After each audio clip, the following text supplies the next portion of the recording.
Sonra şu kainatın yüzlerinde değişen mevcudat aynelerinde cemal ve celal ve kemal ve kibriyasının izharına karşı Allahu Ekber deyip tazim içinde bir aczle rükûa gidip muahviyet içinde bir muhabbet ve hayretle secde edip mukabele ettiler.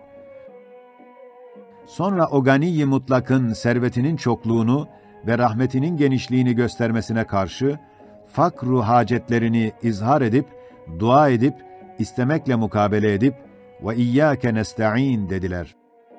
Sonra o Sani Zülcelal'in kendi sanatının latiflerini, harikalarını, antikalarını sergilerle teşhirgâh-ı enamda neşrine karşı maşallah deyip takdir ederek, ne güzel yapılmış deyip istihsan ederek, barakallah deyip müşahede etmek, âmennâ deyip şehadet etmek, geliniz bakınız hayran olarak hayy alel felah deyip herkesi şahit tutmakla mukabele ettiler.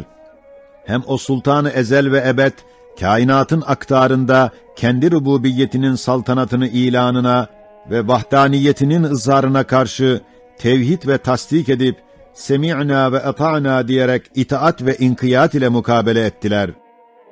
Sonra o Rabbul Alemin'in uluhiyetinin ızharına karşı zaaf içinde acizlerini, ihtiyaç içinde fakirlerini ilandan ibaret olan ubudiyet ile ve ubudiyetin hülasası olan namaz ile mukabele ettiler.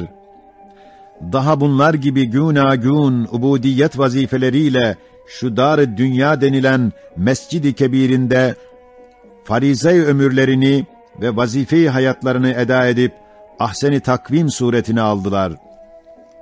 Bütün mahlukat üstünde bir mertebeye çıktılar ki yümnü iman ile emnü emanet ile mücehhez emin bir halife-i arz oldular ve şu meydanı tecrübe ve şu destgâh-ı imtihandan sonra onların Rabbi Kerim'i onları imanlarına mükafat olarak saadet-i ebediyeye ve İslamiyetlerine ücret olarak Darüsselam'a davet ederek öyle bir ikram etti ve eder ki hiç göz görmemiş ve kulak işitmemiş ve kalbi beşere hutur etmemiş derecede parlak bir tarzda rahmetine mazhar etti ve onlara ebediyet ve beka verdi. Çünkü ebedi ve sermedi olan bir cemalin seyirci müştakı ve aynedar aşıkı elbette baki kalıp ebede gidecektir. İşte Kur'an şakirtlerinin akıbetleri böyledir. Cenab-ı Hak bizleri onlardan eylesin. Amin.